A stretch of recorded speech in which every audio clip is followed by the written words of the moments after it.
let's get on over to Lord Giga's account. Now, normally when I bring up the name Lord Giga, we're typically talking about, you know, meme teams, a penny account, something along those lines.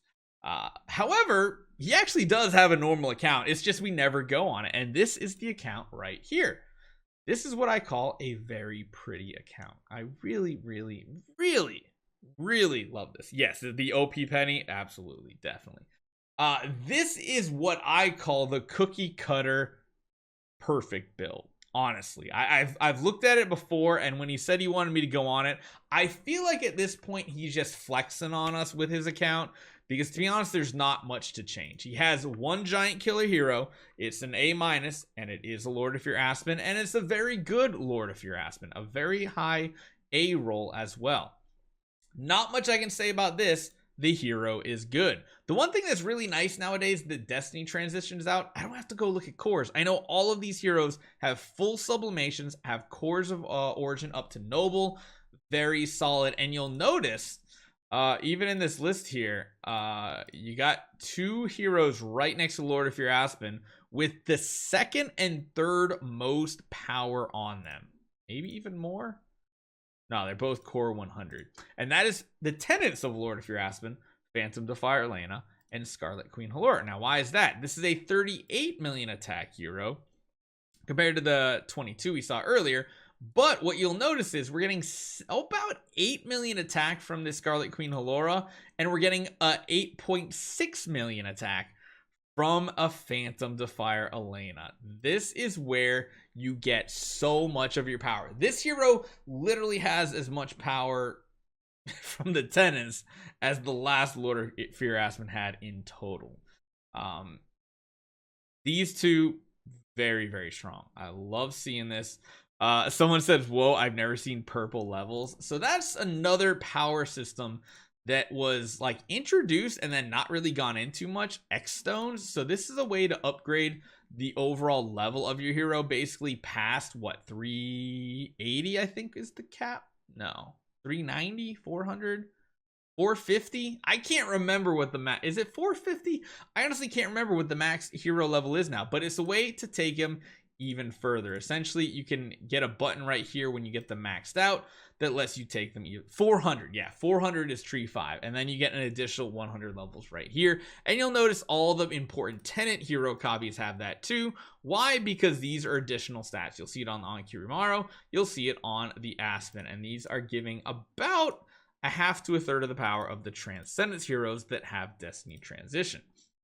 Now again, this looks perfect. Having Destiny Transition on Mystic Fairy Freya is very important if you're someone who cares about Star Expedition, because you really need the defensive power of having those Divine Aurora gems, or the divine power from the Aurora gems. Everything here looks pretty solid. I am wondering about your secondary and tertiary setups. You got Origin 3 here and here, and Origin 3 there.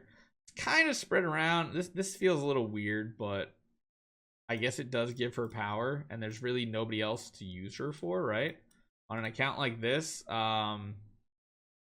yeah, Freya. I actually didn't even realize she was one for Freya.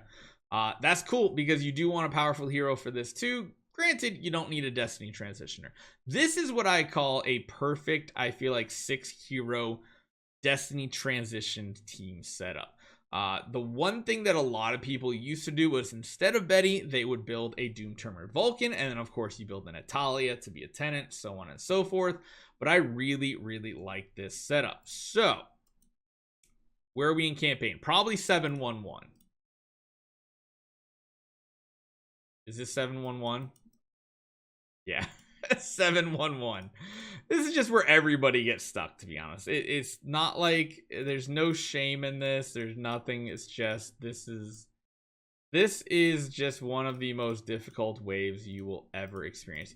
So I did manage to finally beat it with using crowd control still, but the amount of damage that this team does is insane. The only way you even have a chance on beating it is the first Holmes Young hitting the Betty and the Betty CCing everybody. If that doesn't happen, it's an automatic reset. And this is why I hate that there's no cancel battle button, because this is the most important hit in the entire battle.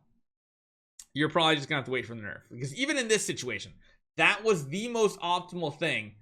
Your Aspen is gonna be nowhere near strong enough. Simple as that.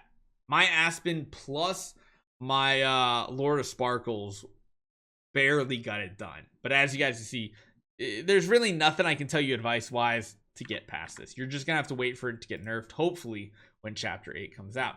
Now, the one thing this team probably is gonna do well with, though, is going to be the Void Invasion bosses. I imagine you have the first one dead. Yep, second one dead. We're stuck on the third boss. So there is a very specific setup you want to use for this combat, and you actually have a lot of the heroes you want in this situation.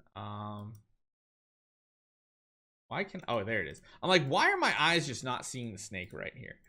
We're gonna jump in and show it to you. Yeah, it's not worth trying with your mental health. It's just crazy difficult. So this is actually one using the Betty is usually a negative on. I believe we completely dropped our Betty in our attempt because it was taking away shields, just like in the first boss too. But again, you have a lot of power on this Aspen, which is good. Just not quite enough damage. Again, if we could get the Freya to go first and, you know, go before the Aspen, that'd be great. If we get the Scarlet Queen Halora before that too, that would be great. Honestly, the biggest issue you're running into compared to what I did on my account, you're going into a negative sometimes for the divine power here. So you have like 8, 8, 7, 6, 6, 5. You're taking extra damage from the boss, and it's making it very, very difficult to get it done. Check out his imprints, damage reduction, armor break, precision. I mean, that's probably what I'd be running to. Near 100%, you get your crit damage cap. You're a little low on precision, but that's not too bad. There's not really much to talk about because this is pretty solid. You probably go without damage reduction and maybe go holy damage. But beyond that, I think the biggest issue is you just don't have an overpowering advantage on your heroes with your divine power yet. I think you need to get a little bit stronger overall, which is going to take some time, especially when you're up to these power levels, because there's really only two things that are going to help power you up. It's going to be this and this, and that is about it. Yeah. Yours, honestly, I don't even have any critiques for this account, Lord Giga. This is exactly what I would build if I was in your situation. Like, some people might be like, well, I want like a Doom Terminator Vulcan or a Star Swordsman Machman. Well, guess what? It's not going to help with this game mode for the Void campaign. Not where we're at right now. It's really just a personal thing. If you got extra money for this event, you could go for a lot more power, but again, that's $200, and beyond that, you don't really have the wishing coin, so it's kind of like a just wait and see. This is going to be the tricky thing. The other thing that can help with this boss is more tankiness. Right now, we're going all in on these flags for the Aspen. You're going to have to get your support heroes to be a bit tankier. They're going to have to live. I see a lot of crowns, which is good. What I would probably recommend you start doing, you actually have a lot of elusive mirrors too.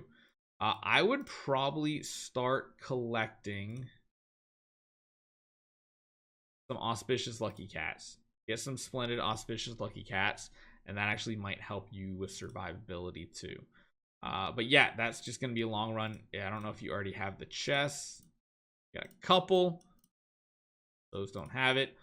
Try to aim for some in some bigger events if you do participate in them. I would probably even consider going for cats occasionally over sublimation or Cores of Origin.